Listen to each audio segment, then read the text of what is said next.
Tervetuloa Easy Talkiin. Tänään aiheena helppoa puhetta työelämästä. Mun nimi on Heikki Leskinen ja mä oon Easyllä. Katson työelämää nuorten näkökulmasta ja meitä on tänään 2 hostia täällä. Pia Sund ja valtakunnalliset asiakkuudet on mun tontti tuossa Easyllä. Ja meillä on tänään vieraana täällä ja tervetuloa liiketoimintajohtaja Riitta Kilo ikonisesta Finlandia-talosta. Tervetuloa. Kiitos paljon. Ja tänään kun puhutaan työelämästä ja helppoa puhetta työelämästä, niin aloitetaan siitä, että mikä se oli sun eka duunipaikka? No eka duunipaikka on ollut 13-vuotiaana mansikan poiminta. Ja siitä sitten seuraavana vuonna jo Horeca-bisnekseen, jos voi näin sanoa. Ja se olikin sitten jo kerroshoitajan rooli huonesiivouksen osalta pienessä lappeenrantalaisessa hotellissa. Kerros vähän sun urastas, miten se on lähtenyt liikkeelle. Sä vedät nyt Finlandia-taloa, mutta sulla on aika pitkä tausta Horeca-alalla, niin millaisilla askelilla sä oot päätynyt tähän pisteeseen? Joo, matka on pitkä, mutta mielenkiintoinen. Mä oikeastaan tiesin silloin, kun menin sinne pieneen Karelia-kongress-nimiseen hotelliin Lappeenrannasta. Mä olin sen siivoojana ja mä katselin sitä hotellijohtajan työtä siellä, että jonain päivänä mä haluaisin tehdä tuota työtä, joka tämä henkilö siellä teki. Ja siitä se sitten oikeastaan se ajatuksen kautta lähti, että systemaattisesti halusin tehdä erilaisia tehtäviä hotellissa. Ja seuraavana kesänä siitä kerroshoitotyöstä olinkin sitten vastaanotossa ja edelleen olin alaikäinen, olin silloin 16-vuotias ja jatkoin tai tein töitä siellä lukioaikana aina viikonloppuisin ja ala edelleen kiinnosti opiskelun ohella ja sitten oikeastaan ensimmäinen ihan tällainen kokoaikainen, jos voisi sanoa näin, työtehtävä on Rovaniemen vaakuna mulle ja muutto Rovaniemelle Lappeenrannasta okay. Ja kirjoitusten jälkeen ja muutto uuteen kaupunkiin ja uusiin haasteisiin. Miltä tuntuu olla duunissa nuorena Horeca-alalla tai hotellissa, niin millaisia fiiliksiä sulla on jäänyt muistikuviin? Mulla on jäänyt erittäin hyviä ja sellaisia muistikuvia, että meillä oli hirveän hauskaa töissä. Meillä oli siis sekä työpäivän aikana että myös niin kuin vapaa-aikana. Että se jotenkin yhdistyi kivasti siihen työ- ja vapaa-aika ja ihania kohtaamisia niin asiakkaiden kuin ihmisten kanssa, että tosi kivoja työkavereita ja ihmisethän sen tekee sen työympäristön. No. Mulle tuli myös mieleen, kun kerroit, että olet Lappeenrannasta ja menit Rovaniemelle itse pohjalaisena. Tulee mieleen tästä, että miten ajatellaan Finlandia-taloa, niin miltä se näyttää tänä päivänä tuo Finlandia-talo tämmöiselle Matti Meikäläiselle? Moni voi ehkä vielä ajatella Finlandia-taloa, tulla mieleen mustavalkokuvat 75 ja Kekkonen pitkän pöydän ääressä, niin mikä on muuttunut? Toi on varmasti aika tyypillinen mielikuva ja siitä on hyvä lähteä muuttamaan ja ollaan jo muutettukin. Eli jos pitäisi muutamalla sanalla kuvailla, niin Finlandia-talohan on tänä päivänä avoin kaikille, haluaisin näin sanoa. Meillä on uudet upeat liikeideat, joka tukee sitä, että kynnys astua Finlandia-talon sisälle on madaltunut ja niin, että ei tarvita enää lippua välttämättä konserttiin tai seminaariin. Meille voi tulla todella matalalla kynnyksellä ja nimenomaan viettämään aikaa, kuluttamaan sitä meidän palveluita ja sitä vapaa-aikaa, mitä me halutaan. Että me halutaan olla ihmisten arjessa muutenkin kuin seminaarien ja kokousten ja konserttien osalta. Meidän ihana viinikahvila on tehty sitä varten ja meidän bistroravintola, upea näyttely, joka avattiin kesällä ja tietysti meidän ihana design shop ja sitten ei vähäisempänä, vaikka viimeisenä mainitsen majoitustilat. Meillähän on 2 hotellihuonetta. Aivan, joo. Elissa ja Aino siellä Finlandia-talon pohjoispäädyssä, eli ne on ihan varattavissa kaikille. Mikä oli sun eka duunipaikka, Pia? Oi ei. Sä kysyit sen, no justiin tuossa ajattelin mielessäni, että mikähän se mulla oli, niin on ollut itse asiassa just näitä lastenhoitokeikkoja, tämmöisiä nuorena tyttönä ei lasketa veljeille ja serkuille, niin olin Hautuumaalla haravoimassa, oli ensimmäinen ja siitä menin mäkin mansikan poimintaan, että siitä se on lähtenyt, kyllä. Miten sun polku on edennyt tässä työelämässä? Niin, no sanotaanko, että on kaupallinen tausta siellä sitten Pohjanmaalla, niin sä olit kaupassa töissä ja sitä kautta tehtiin sitten erinäisissä tehtävissä ja sitä kautta tulin sitten sisäisenä siirtona, kun Anttilan kautta pystyi tekemään tämmöistä niin tänne Etelä-Suomeen ja sitten kävin pyörähtämässä tuossa toisessa ikonisessa Stockmannilla ja olin siellä 10 vuotta ja sitten kävin kokeilemassa myös tämmöistä laiva-alaa, että olin tämmöisessä contact centerissä ja siinä vaiheessa sitten ihastuin tähän Easyin tavallaan, missä nyt on, että pääsin ihan tämmöisen keikkatyön kautta sitten tekemään yhteistyötä ja siitä lähti sitten polku Easyllä itsellä, että se on just niin tätä mahdollistamista, mitä varmasti teilläkin on niin kuin tuolla Finlandia-talolla, kun teillä on erilaisia tehtäviä, niin ihan siitäkin voisi kuunnella, että minkälaisia teillä on tehtäviä siellä työntekijöillä. Joo, meillä on paljon erilaisia tehtäviä ja se on varmasti se suuri rikkaus juuri tällä alalla. Ja tapahtuma-alalla tapahtuu, jos näin voi sanoa, että meillä on hyvin moninaisia tehtäviä. Ihan kaikista, jos ajattelee, että me niin kuin toimialoja, mitä meillä on talon sisällä, on teknikoita, tarjoilijoita, kokkeja, asiakasneuvontaa meidän palvelupisteellä.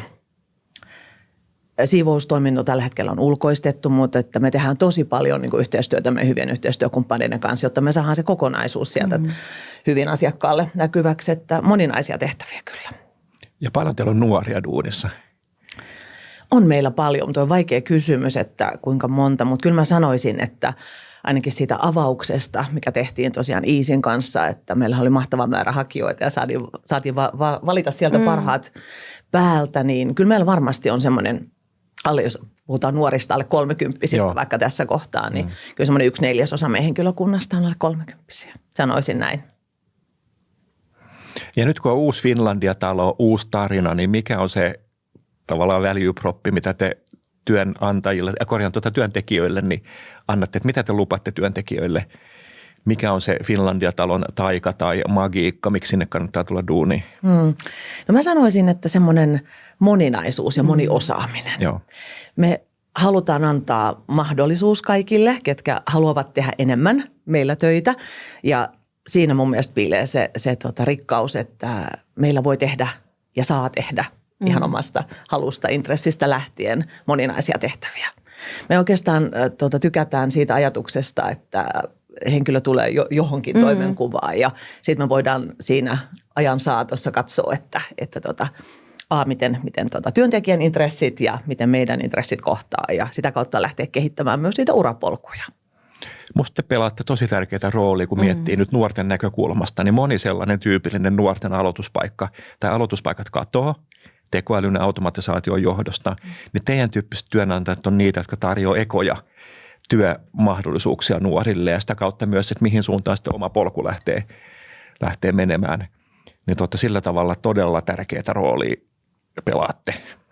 Kiva kuulla, niin me itsekin halutaan se ajatella ja sitten on paras niin kuin kiitoshan siitä on se, että kun sä keskustelet työntekijöiden kanssa ja kysyt palautetta siitä ja meillä on monia esimerkkejä siitä, että joku on tullut eri tehtävään ja siitä sitten muutaman kuukauden päästä hän onkin jo jollain toisella osastolla ja semmoinen ristiin tekeminen, niin se on meidän se mun mielestä se tapahtumatalon ydin, että me saadaan sillä niin kuin kivasti täytettyä henkilökunnalle töitä, kun he haluavat näin tehdä ja sitten samalla se, että se on meille tosi tärkeää, kun me mennään niiden asiakasvirtojen mukaan. Että meillähän saattaa olla monesti niin, että tarve on puoli tuntia tai 2 tuntia jossakin, että työvuorossa saattaa olla työskentelyä monilla eri osastoilla. Ja hienoa, jos työntekijät vielä näin tykkää siitä, niin silloinhan se on molemminpuolinen voitto aina. Teidänkin alalla paljon, tai Finlandia-talolla, niin on tosi paljon kausivaihtelua, niin mikä siitä nyt tekee niin ihmeellistä johtamisen tai rekrytoinnin kannalta, että mitä ulkopuolista ei tajuu, minkälaisten asioiden kanssa te painiskelette? Tämä on erittäin hyvä kysymys ja se on isossa kuvassa tarkoittaa sitä, että vaatii valtavasti esihenkilöiltä työtä ja ennakkosuunnittelua. Kausivaihtelut tarkoittaa meillä sitä, että me pitäisi osata katsoa sitä vuotta niin kuin kokonaisuutena ja siinä se ennakointi on todella tärkeää. Että esihenkilöiden tarvii jo 3 kuukautta mielellään puolikin vuotta eteenpäin arvioida tarvetta. Me tiedetään ne meidän ruuhkahuiput, ne piikit, eli silloin ja sitten milloin on myös sitten, me puhutaan high ja low season ajoista. Miten mä ymmärrän Lapissa, että on niin kuin high season on siellä, kun on lunta, mutta mikä on teillä high season? Joo.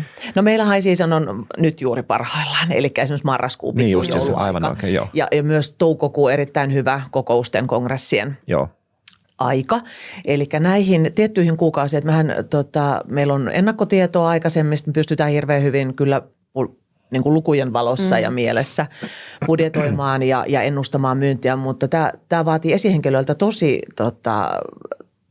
hereillä oloa ja tarkkuutta siihen myös, että keikat elää meillä paljon, isot tapahtumat elää suuntaan jos toiseen, mutta nämä kuukaudet, jos me tiedetään, että kun meillä on niin kuin korkean kysynnän aikaa, niin näihin tarvitaan kyllä valtavan hyvää ja tarkkaa ennakointia ja siinä asemassa vuokrahenkilöyritykset, tässä tapauksessa Easy on meille todella tärkeä kumppani, että me yhdessä niin kuin reagoidaan ja ennakoidaan siihen että tarpeeseen, että me tiedetään, että ihan keikkatasolle asti kun miehitetään, että milloin me tarvitaan eniten lisätyövoimaa.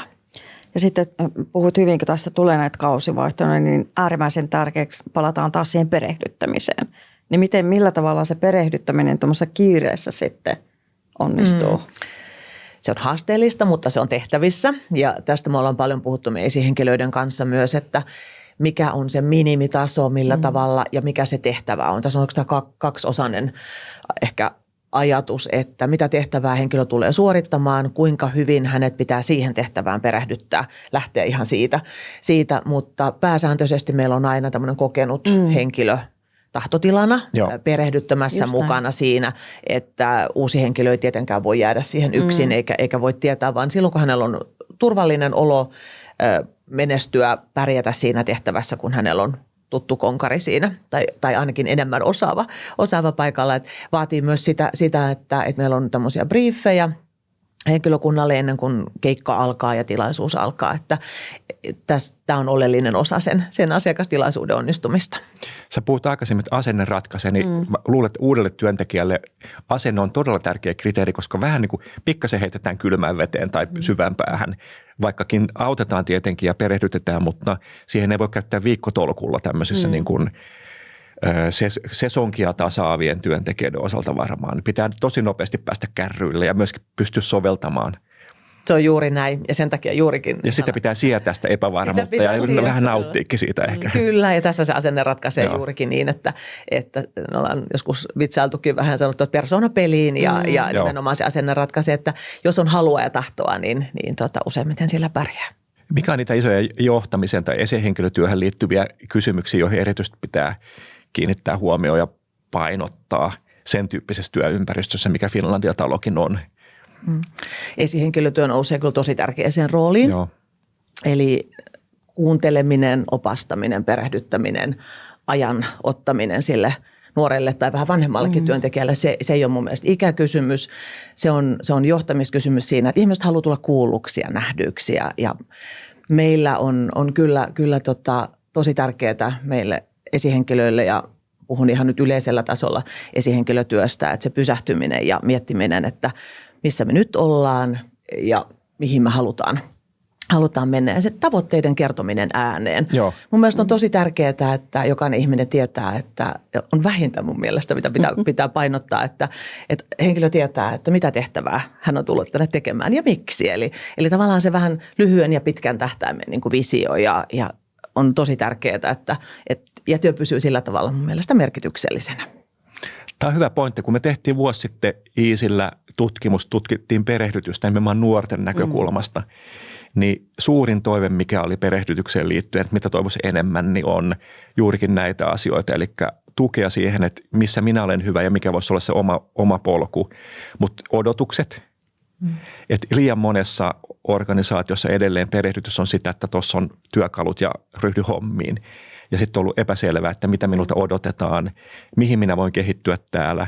Ja sitten tosi paljon kaivattiin myöskin palautekeskusteluita ja tämmöistä puolintoisin sparraamista. Niin näkyykö tämä teidän esihenkilötyössä, että nuoret tarvitsevat enemmän tukea ehkä kuin muun ikäiset? Näkyy oikeastaan niin kuin edelleen haluaisin sanoa, että kaikenikäisissä. Mun mielestä kaikki ansaitsee hyvää esihenkilötyötä ja johtamista. Ja nuoret ehkä vielä eritoten vähän enemmän, koska useat heistä on niin kuin ensimmäistä kertaa. Voi olla, että me ollaan se ensimmäinen työnantaja heille ja silloinhan se korostuu erityisesti se, että me kysytään, kuunnellaan, pysähdytään ja annetaan heille vinkkiä ja perehdytetään, opastetaan siihen työhön, että mun mieliaihe tähän kulmaan on se, että asenne ratkaisee, vähän ajatus ja ajattelutapa, okay, yes.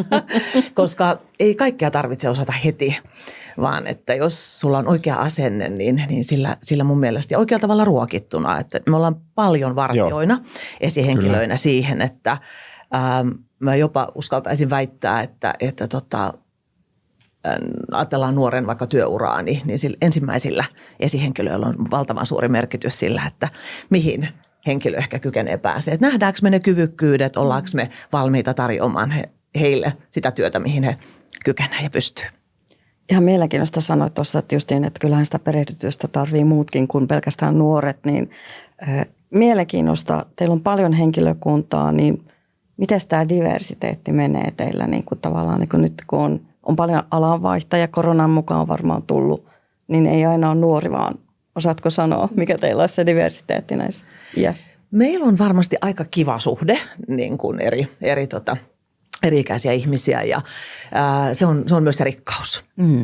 Se on juuri se rikkaus, että tykätään ajatella myös näin, että siinä kun tulee uusi henkilö perehtymään, niin me koitetaan katsoa aina, kuka on paras perehdyttäjä ja paras niin kuin tämmöinen kisäli-oppipoika-ajatuksella, jos näin voi sanoa. Mikä tekee jostain hyvän perehdyttäjän? No kyllä sellainen henkilö on mun mielestä hyvä perehdyttäjä, joka ymmärtää ja osaa riittävästi sitä, mihin hän on perehtynyt. Ei hänen tarvitse osata ihan kaikkia yksityiskohtia, mutta monesti kaikkein tärkeimmät ominaisuudet on kyllä se, että sä ymmärrät siitä riittävästi, mitä olet perehdyttämästä. Eli nyt tarkoitan sitä tiettyä ammattiosaamista, sitä tietenkin tarvitaan, mutta myös se, että millä tavalla. Kaikistahan ei ole perehdyttäjiksi, että se on vähän semmoinen tahtoasia kanssa. Haluatko, oletko innostunut niin kuin opettamaan ja miten sä saat sun viestisi perille? Tuli mieleen vielä kysymyksiä näistä, kun puhutaan pääsääntöisesti tai tosi tärkeä teema on vastuullisuus. Niin siinä mielessä vielä, kun ajatellaan niin Finlandia-taloa, niin just näitä niin työntekijöitä ja tälleen, niin miten sä toisit tai ajattelisit siitä vastuullisuudesta? Korkea tärkeä teema tässä päivässä. On. Se oikeastaan varmaan tuossa kiteytyykin, mitä aikaisemmin sanoin, että musta on vastuullista toimintaa se, että miten me otetaan meidän henkilöt, miten me kohdataan me ihmiset.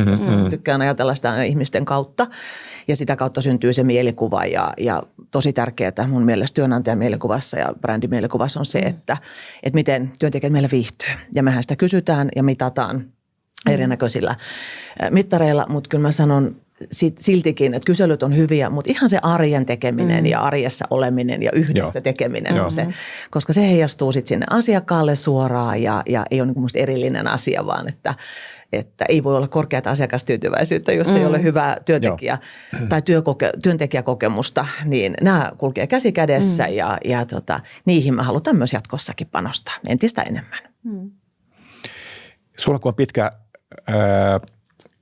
perspektiivi Horeca-alaan, niin miten on nämä asiat ja johtaminen yleensä muuttunut Horeca-alalla, kun mietit niitä, oli positiivisia kokemuksia silloinkin, mutta mikä on muuttunut sun työuran aikana Horeca-alalla liittyen johtamiseen ja ehkä miten näihin asioihin, vaikka työntekijäkokemukseen, kiinnitetään huomioon? Erinomainen kysymys.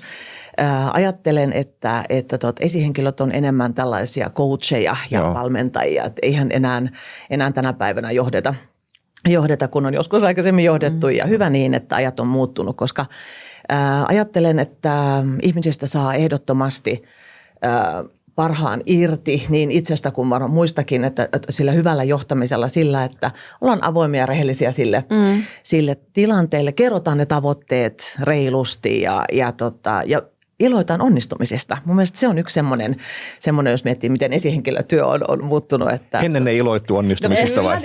Varmaan ennenkin, mutta ehkä nyt ne on kuitenkin loppuviimeksi pieniä, mutta hirveän tärkeitä asioita. Et silloin kun ollaan tehty joku asia erittäin hyvin ja saatu erinomaiselta asiakkaalta palautteet, arviot, niin niistä kuuluu sitten iloita. Ja tänä päivänä musta asiakkaat antaa ihanasti palautetta.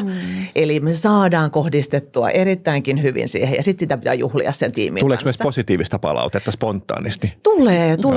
Meillä on ihan oma tämmöinen systematiikka sillä tavalla, miten me seurataan meidän asiakastyytyväisyyttä.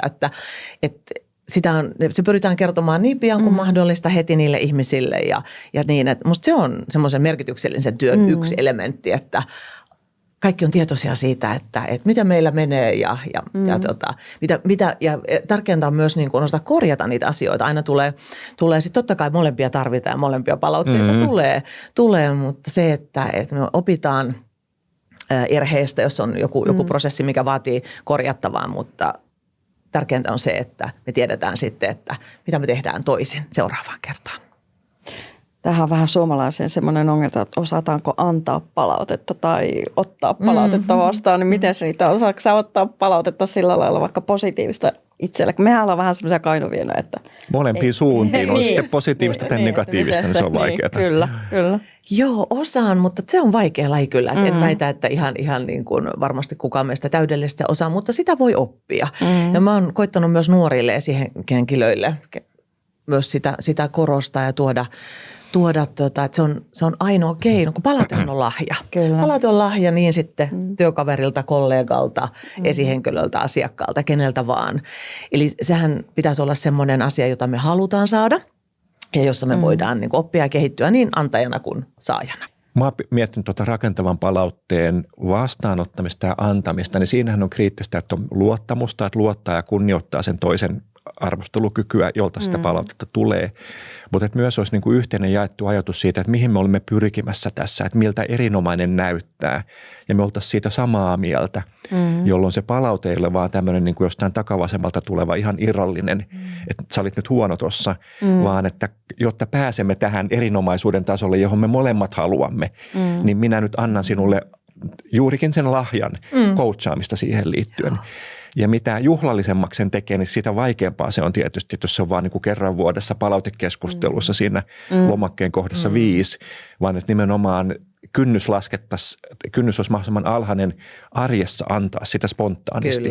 Mutta taustalla olisi se luottamus ja sitten yhteinen näkemys siitä, että miltä erinomainen näyttää ja me molemmat halutaan sinne, niin silloin mun mielestä se toimii. Tämä on edellytykset sille, että palaute palvelee sitä tarkoitusta, mitä sen pitäisi palvella. Ja ennen kaikkea, että se on aito tavallaan siinä mielessä, niin. Toikin just, että kun näkee jotakin, niin ei sen tarvitse olla fanfaaria tälleen, mutta semmoinen aito palaute, positiivinen siinäkin hetkessä, niin se kantaa aika pitkälle.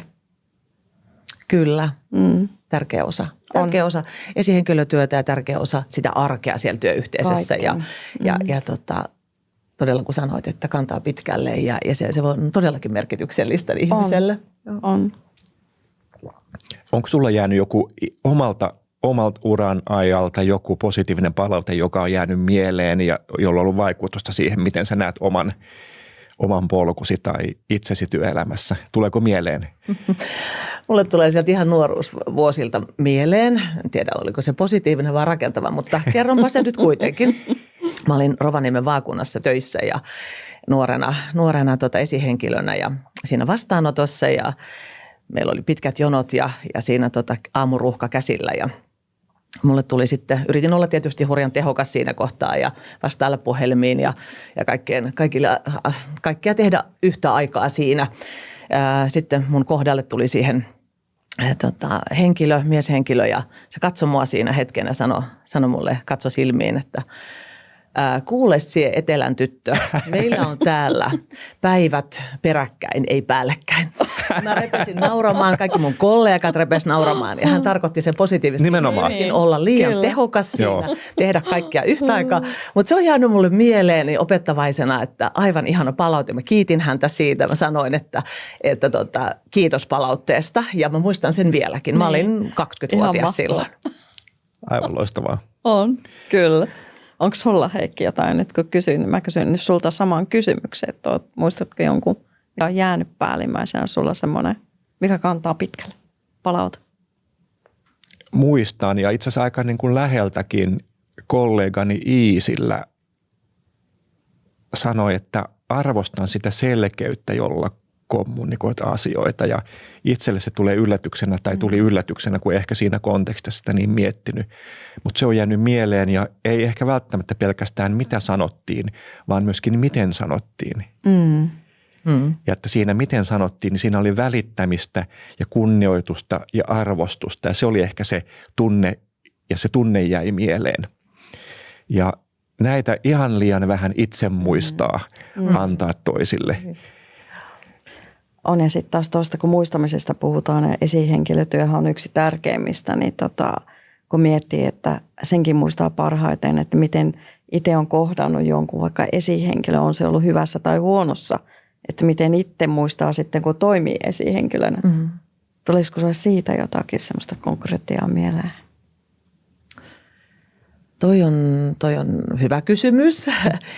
Ei tule ihan suoranaisesti, mutta tulee ehkä näin, että kaikista, mä oon ollut aika onnekas, jos lähden niin siitä, että mulla on ollut todella hyviä esihenkilöitä itselläni mun työuran varrella ja kaikista on varmasti oppinut jotakin. Ja mä oon aina ajatellut ehkä vain yhteenvetona niin itselleni, että kun käyn aina vähän tämmöistä kehityskeskustelua itseni kanssa, että mitä asioita on, mitkä on ne parhaat käytänteet, mitkä haluan ottaa joltakin esihenkilöltä. Mutta on ollut myös niitäkin sitten sen tyyppisiä, että mitä on ajatellut, että kun olen itse joskus johtajana tai esihenkilönä, niin noin en ainakaan halua käyttäytyä.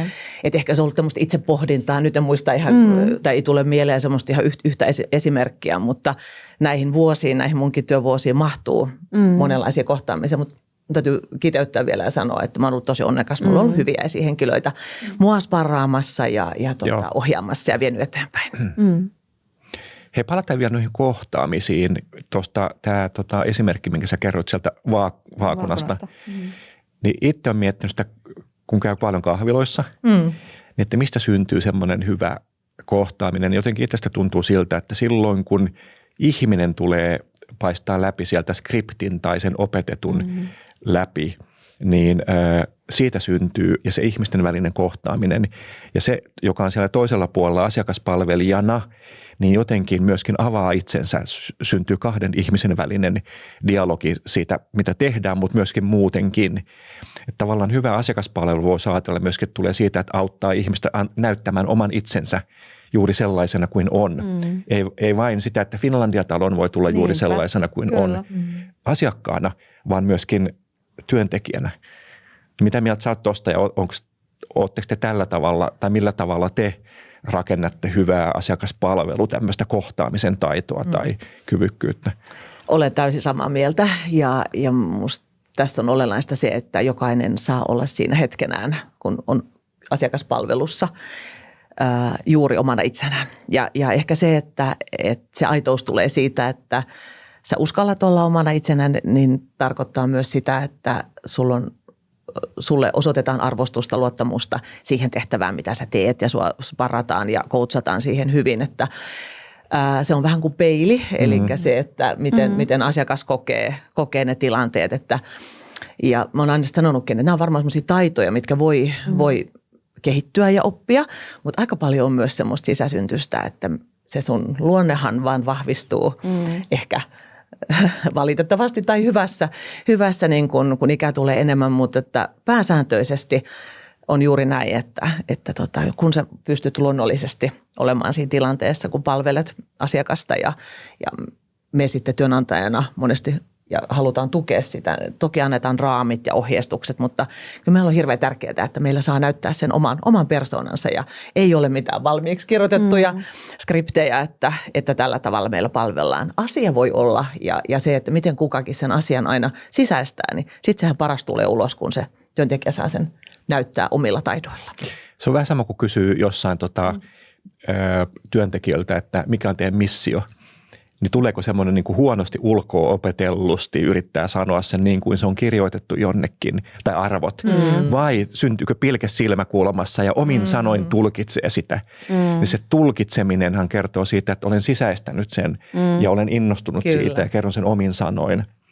Ja sama pätee sitten tietysti asiakaspalveluun ja ehkä vielä kaikista vielä kriittisempää kuin tavallaan asiakaspalvelutilanteet niin on silloin, kun asiat ei suju hyvin ja asiakas on tyytymätön, niin miten niitä asioita ratkaistaan? On ja toihan on tärkeä justiin tällä, että mä oon sitä mieltä, että se näkyy ihmisestä ulospäin, kun sä olet ylpeä työstäsi. Ja sehän on joka kerta, kun kohtaat ihminen teilläkin, niin sehän on käyntikortti. Kyllä. Jokainen ihminen on käyntikortti Finlandia-talolta, aina kun sä kohtaat, niin se on äärimmäisen tärkeää. Sehän kertoo myöskin sillä, kun sulla on ylpeä työntekijä, se on se pitovoima. Se pysyy se työntekijä teillä ja teillä on se synergia, että ei tule tätä vaihtuvuutta. Tulee tietysti tietynlaista vaihtuvuutta, mutta Sehän vaan kertoo siitäkin. Ammattiylpeys. Miten paljon ihan tuosta, jos ajateltiin tämmöistä pitovoita ja näin, niin teillä on aika paljon myöskin kausityöntekijöitä. Ja paljonko teillä on niistä vaihtuvuutta? Osaatko sanoa? Suhteessa varmasti siihen, mitä rekrytointi silloin kun avattiin. Joo. Vajaa vuosi sitten, niin suhteellisen vähän sanoisin näin. En osaa tässä nyt arvioida. Toki tehtävät on vähän muuttunut siinä, hioutuneet ja just niin kuin aikaisemmin mainitsin sen hyvän mallin, mitä ollaan saatu tehdä tämä 6 kuukauden hire and try -malli on ollut meille tosi molemmin puolin. Ja siinä varmasti on kysymys, haluan ainakin uskoa sekä työntekijän että työnantajan näkökulma vahvasti, että moni tehtävähän voi olla hyvinkin niin, että siinä on hyvä kokeilla sitä. 6 kuukautta on riittävä aika, kyllä, mutta siitä voi kehittyä sitten muitakin polkuja. Tai sitten voi olla, mutta vähemmän on näitä että meillä on henkilö siinä kohtaa todennut, että hei, ei tämä ollutkaan mun juttu, että suurin osa on niitä onneksi, mitä ollaan saatu sitten sitouttaa meidän omille kirjoille ja sitä kautta lähteä kehittämään sitä koko urapolkua ja ajatusta, mitä henkilö voisi tehdä meillä vielä enemmän. Ja tuohon on just sitä vastuullista tämmöistä mahdollistamista, että puolen toisin, jos työntekijä kokee, että tämä ei olekaan mun juttu tai muuten mahdollista, että hei, että kyllä, voit tehdä jotain muutakin. Me mietin nuoria ja Horeca-alaa, niin monelle Horeca-ala on se ensimmäinen paikka. Ja sitten työsuhteet voi olla aika lyhyitä. Mutta voisiko niitä auttaa pidentämään, jos ehkä paremmin ymmärtäisi, miten tämä työ kontribuoi minun, ehkä niin kuin tuo sellaisia urataitoja tai työelämätaitoja, joita tarvii matkan varrella muutenkin. Mä aina muistan, Pia, harva se palaveri, jossa niin kuin joku, joka tavataan yhdessä, niin on sun entinen kollega niin Stokkalta. Niin on, kyllä. Eli sehän on esimerkki myös siitä, että jotain, mitä olet tehnyt joskus nuoruudessa tai aikaisemmin, niin ei pelkästään verkostoja, vaan myöskin nyt sun tapauksessa Stokkalla, niin asiakaspalvelu, tämmöisen niin kuin hektisen asiakaspalvelun, ihmisten kohtaamisen taitoja, joita aina tarvii. Kyllä. Niin auttaisiko se, että jos paremmin työnantaja auttaisi nuorta ymmärtämään, mitkä on niitä kyvykkyyksiä, joita minä tässä rakennan, jotka kantaa pitkälle, joka sitten motivoi enemmän myöskin näkemään sitä laajemmassa kontekstissa, mitä minä juuri nyt teen. Mun mielestä ehdottomasti kyllä. Ja tästä tulee mieleen aina sitten itsekin, kun aika nuorena esimiehenä pääsin rekrytoimaan, niin muistan silloin, kun katso sitä työntekijätaustaa tai hakijan CVtä, niin tällaiset tietyt asiakaspalvelutehtävät, mitä hektisempi, ehkä mitä lyhyempi ja tämän tyyppiset, niin sen parempi. Niin kun siellä tavallaan se kertoo ehkä ja kertoo vieläkin sitä, että mitä monipuolisemmin on uskaltanut tehdä, halunnut ottaa eri haasteita vastaan, niin hän kertoo vaan mun mielestä työntekijästä sitä, että on ennakkoluulottomasti halunnut ottaa vastaan tehtäviä ja ehkä toivottavasti siellä joku esihenkilö on jos varannut sen matkan varrella, että tekemällä näitä asioita voit joskus saavuttaa jotain muutakin. Hyvä. Mietis vielä lopuksi, mikä voisi olla yksi asia, jota johtamisessa meidän kaikkeen pitäisi vielä petrata? Yksi asia. Saa sanoa 2. Joo. No kyllä mulle tulee nyt vaan päällimmäisenä mieleen siis kuuntelun taito. Toi hyvä. Just näin. Tämä on hyvä, koska me tehtiin, kun tehtiin valmennusta yhdelle asiakkaalle, joka työllistää paljon nuoria esihenkilöille ja juurikin siitä, että miten nuoria, miten johtaa tai kehittää esihenkilötyötä, jotta se myöskin vastasi nuorten ehkä spesifeihinkin odotuksiin. Ja sitten siinä loppuvaiheessa niin pyydettiin heitä tekemään lupaukset, että mikä olisi yksi asia, minkä tekisin eri lailla tai enemmän kuin aikaisemmin. Niin 95% sanoi, että pysähdyn, hengitän ja kuuntelen. Jääkö jotain vielä sanomatta? Ei. Aika kokonaisvaltaisesti ollaan puhuttu ihanasti nykyajan työelämästä ja siitä onnistumisista ja haasteistakin. Riitta, kiitos. Mahtavaa, että tulit paikalle. Mielenkiintoista keskustelua. Ja Pia, kiitoksia co-hostaamisesta. Kuulijoille kiitoksia ja palataan taas myöhemmin. Kiitos paljon. Kiitos.